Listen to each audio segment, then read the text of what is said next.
business en bagnole. Donc, je vais te donner des tips, je vais te donner des astuces que je pense augmentent la créativité. Je suis sûr même. Mais avant ça, je vais te donner des erreurs.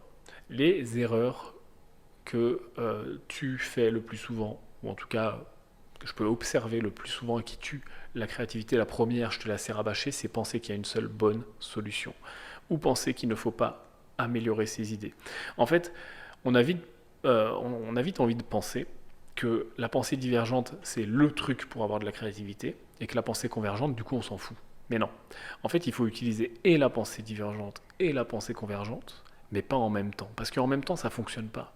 Donc souvent, dans un processus créatif, prenons par exemple, tu lances un nouveau produit, puis tu veux faire de la pub, tu veux te faire connaître, eh bien, on va utiliser la pensée souvent convergente, parfois, au début, parce que on va se dire, ok, on a déjà tout ce qu'on fait d'habitude, on le connaît, on le sait, on a toutes les propositions pas créatives que tout le monde a et puis que tout le monde fait, que tous nos concurrents utilisent, etc. Donc on peut utiliser un petit peu cette pensée convergente déjà pour lister, voir ce qui se passe, ok, commencer à chauffer notre cerveau, commencer justement à critiquer ces idées-là, est-ce qu'elles sont bonnes, pas bonnes, les combiner ensemble ou pas. Et vient un moment, et c'est souvent ce qu'on fait pas, où il faut utiliser la pensée divergente et dire ok, on oublie tout maintenant, je veux 50 solutions. Comme si tout était possible. Rien à taper, par contre je veux 50 possibilités maintenant. On pourrait faire ci, on pourrait faire ça. Ah, imagine, tiens, hop, il y en a un qui connaîtrait un journaliste ou un mec de la télé, et puis on pourrait lui passer, et puis tiens, je pourrais demander à tel personne. Enfin, voilà. Utilisez vraiment la pensée divergente pour détourner, encore une fois, comme le trombone, pour détourner euh, l'idée de base, pour détourner l'objet de base, pour détourner le lancement de base, pour détourner le marketing de base, pour détourner le produit, le graphisme, tout ce que tu veux de base en fait. Utilisez vraiment cette pensée divergente, déstructurante, finalement, casser l'idée de base. Ça, c'est l'erreur numéro un, vraiment ne pas comprendre qu'il faut utiliser les deux.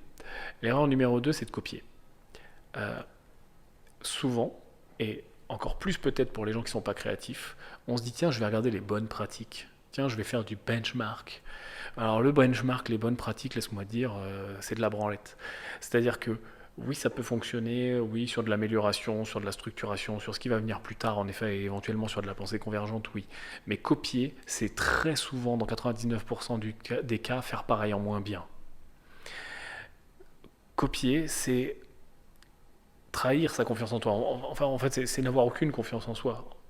Euh, Arrête d'avoir besoin de validation, arrête de penser que si quelqu'un d'autre l'a fait et que je fais la même chose, ça va fonctionner. Déjà, c'est pas vrai parce que tu vas pas le faire pareil, tu vas souvent le faire moins bien, ou en tout cas, tu vas pas le faire avec la même couleur, avec la même façon. Donc, ça ne te donne aucune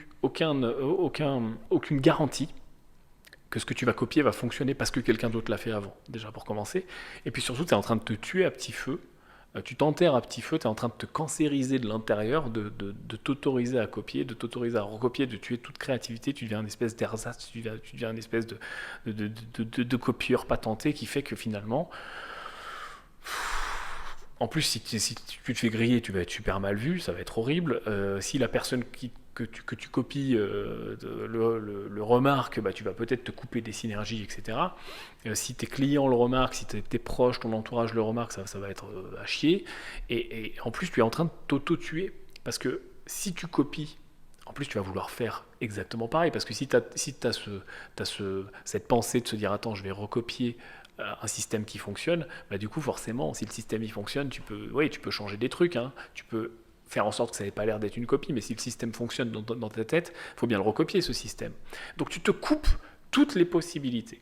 Donc moi, ce que je te conseille, dans tout ce qui est concurrence, benchmark, etc., c'est de ne jamais regarder, sauf en phase d'amélioration, effectivement. C'est-à-dire que tu lances ton projet, tu as ton processus créatif, tu le fais, tu le balances, tu utilises les deux pensées convergentes, divergentes, etc. Et tu vas vraiment loin, tu structures ton idée, tu structures ton projet, voire même tu le lances. Et ensuite, une fois que ça tourne, une fois que c'est commencé vraiment, tu peux éventuellement t'autoriser à regarder, à faire du benchmark, etc., de la bonne pratique.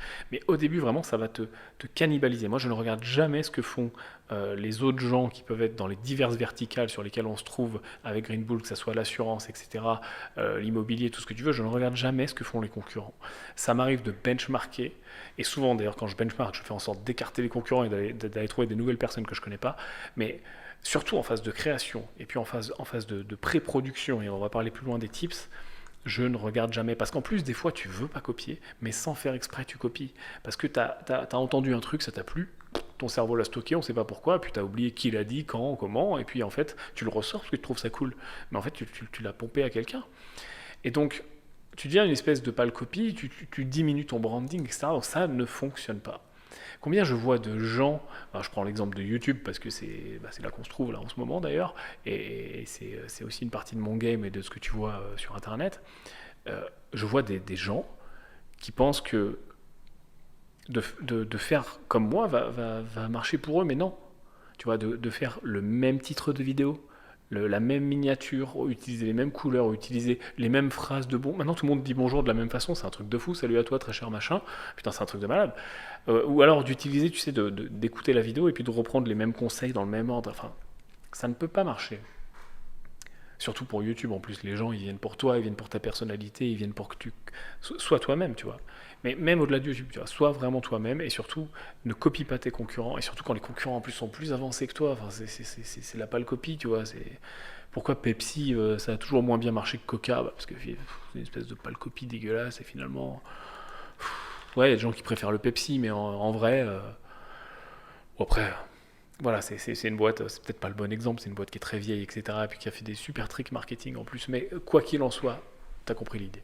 Erreur numéro 3, avant de passer sur les bonnes pratiques. Euh, Vouloir planifier trop tôt. Vouloir planifier en phase de création.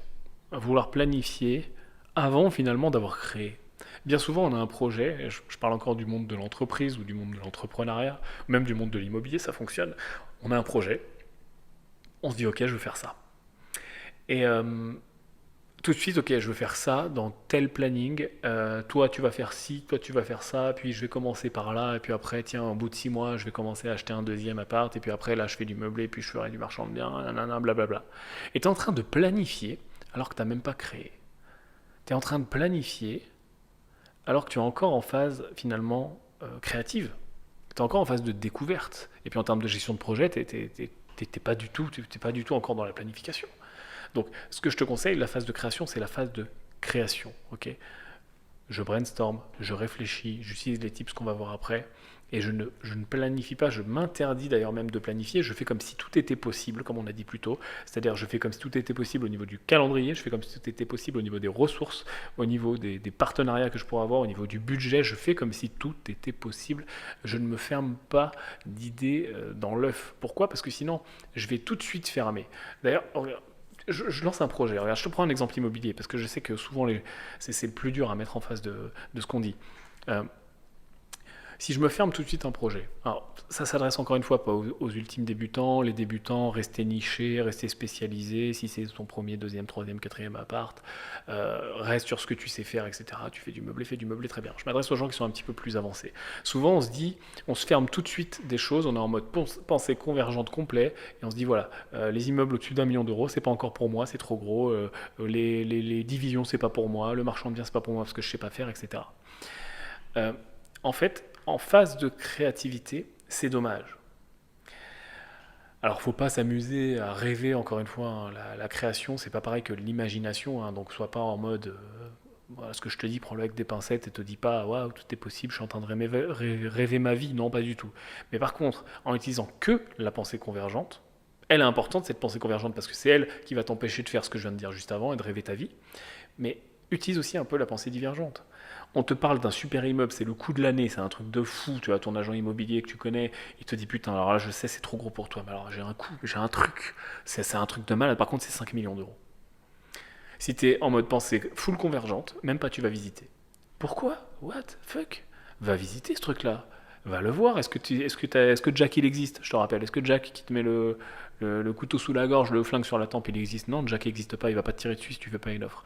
Mais va visiter, va être créatif, va regarder, va faire des plans, fais l'étude du dossier. Et puis ça se trouve, si c'est vraiment un tel coup de malade, Qu'est-ce qui t'empêche de continuer à être créatif, de faire rentrer des gens avec toi, de t'associer, etc. On en a parlé pour les gens qui étaient présents au BIF, de structurer un dossier, de lever des fonds.